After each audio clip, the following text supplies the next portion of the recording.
Hi there, I'm Scott, the winemaking guy from allwinemaking.com. And one of the questions I get often asked is, can you explain to me in a video some of the different chemicals and ingredients you're going to find in wine? And I thought this would be a good opportunity considering I have a wine kit open. It's a Okanagan peach ice wine, and it has all the ingredients that you need basically to make a wine kit. So I thought this would be a good opportunity to talk about it. So the first one is bentonite. Bentonite is a natural clay, and it's used as a clarifying agent at the beginning. And basically what you're going to do is add it, you'll add it to some water, stir it up because it does get kind of clumpy, and then it sits suspended in the wine must and attracts different items in your wine must to it and then sinks to the bottom. That's basically what you're going to see as the sediment at the bottom, and when you rack your wine to the carboy is what you're going to leave behind. Usually the sediment includes dead yeast, that type of thing. So that's bentonite. Another thing would be potassium metabisulfite. There you go. And basically it's used to keep your wine clean. And by clean I mean free of bugs and germs and bacteria. And you can also use it to help clean your equipment. Cousin to the potassium metabisulfate is sodium metabisulfate, and because it's got the sodium in it, which basically you can call it salt, you don't really want to add it to your wine, but you can certainly use it to clean your equipment. So that's potassium metabisulfate. Another thing is potassium sorbate. See it there? And you use this at the end of the process to kill the fermentation, to basically stop it so it doesn't re-ferment in the bottle or as you're aging it. So it's certainly an important thing to add. Another piece of ingredient that you're going to want to add is isinglass, or another clarifying agent. Isinglass is a natural form of gelatin, and which is found in air bladders of fish and typically the sturgeon. So that's one thing you can use. Cytosan is another one, and I believe that's made from the shells of like lobsters and crustaceans and that type of thing. But the neat thing about this is when you add it at the end before you bottle it, you can actually see it pushing down everything that's suspended in your wine, and there's a neat line where you can see above it is clear, below it isn't, or at least there's a difference. And over a few days it'll just push it right down to the bottom. So keep an eye on it. It's kind of neat. Obviously you're going to want a yeast. This is a dry yeast, and it's what was included. It was handpicked for this particular grape or sugar level. This is something that if you're going to make wine on your own from fruit, you're going to want to consult your local wine shop to see what the right yeast you'll want to make. You can also get this in liquid form. Incidentally, when I make fruit wine, typically the yeast that I use is champagne yeast. It's a nice, clean, fermenting yeast and has worked well so far. And another thing with some wine kits is an F-Pack or a Seuss Reserve flavor pack. This is the flavor that you're going to add, or extra flavor. So this here is the peach flavor for this particular kit. I know I've made a chocolate raspberry port before, and so this would be the chocolate essence. It's flavoring you don't want to ferment, so you don't want to add it at the beginning. You're going to add it at the end before you bottle or as you're aging it. So that would be that. So another area that you can look at are things that are included for fruit winemakers. Now, the fruit recipe book that I follow is the Winemaker's Recipe Handbook. This was published back in the mid-70s, and I see it all over the place at wine shops. It seems to be the Bible when it comes to recipes, tried and true recipes for fruit wine. Now, note that this doesn't tell you how to make wine. It assumes you already know. All it is recipes, and these recipes are for 1 gallon only. So when you look for your measurements, you want to take that into account.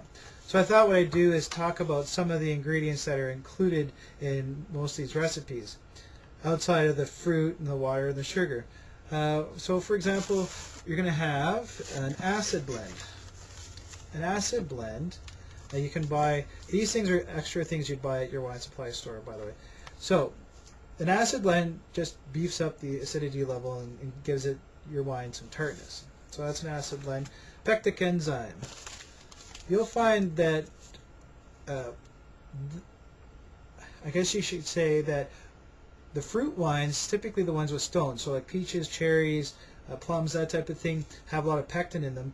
And if you weren't to use a pectic enzyme to break down the pectin in them, you're going to find that your wine is hazy. So this will help combat that, break that pectin down. It is an enzyme. The other thing you could do is freeze your fruit before you use it, and that the freezing it overnight will help kill the pectin. So that's what the pectic enzyme is for. Yeast nutrient.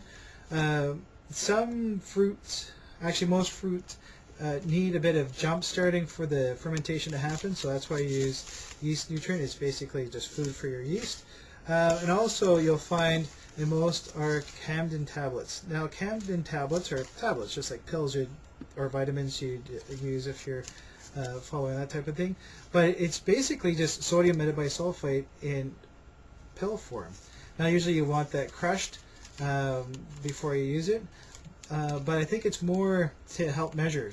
So for example, in this cherry sour recipe, it says 1 Camden tablet crushed.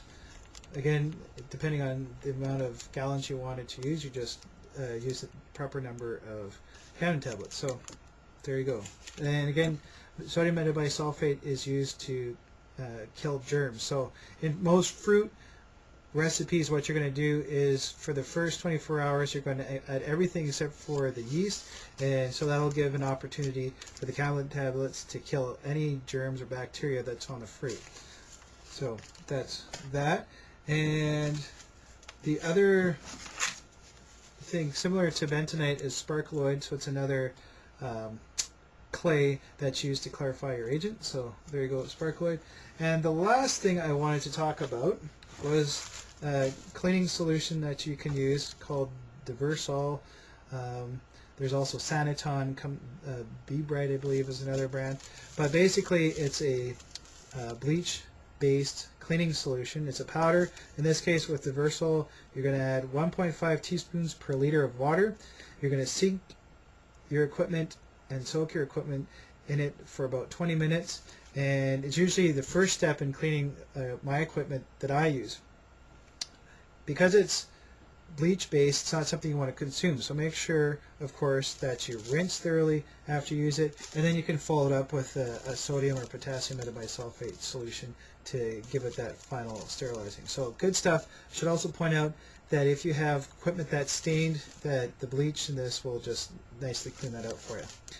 The only other thing I wanted to mention about all of this stuff is, as you're collecting all the different packages, you might find that you're stuffing all your packages into a drawer, and after a while it gets a little unruly. So that happened to me anyways. So what I did was I invested in this Rubbermaid container, and it's what I put all my ingredients in, and then I can store it without getting it all over the place. You'll also find that some of these packages break open and make a bit of a mess, so this is an easy way to control that. So anyways, that's all I wanted to talk about at this point about the ingredients. There's certainly other ingredients that you can use, but these are definitely the main ones that you're going to find in most recipes, so I hope you found that helpful. So again, my name is Scott, the winemaking guy from allwinemaking.com. I've got more great tips for you available on my blog, which is thewinemaking.com. Again, that's thewinemaking.com. So I look forward to seeing you on my blog. If you have any questions, you can certainly contact me through there. Until then, I'll talk to you later, and look forward to doing another video for you. Take care. Bye for now.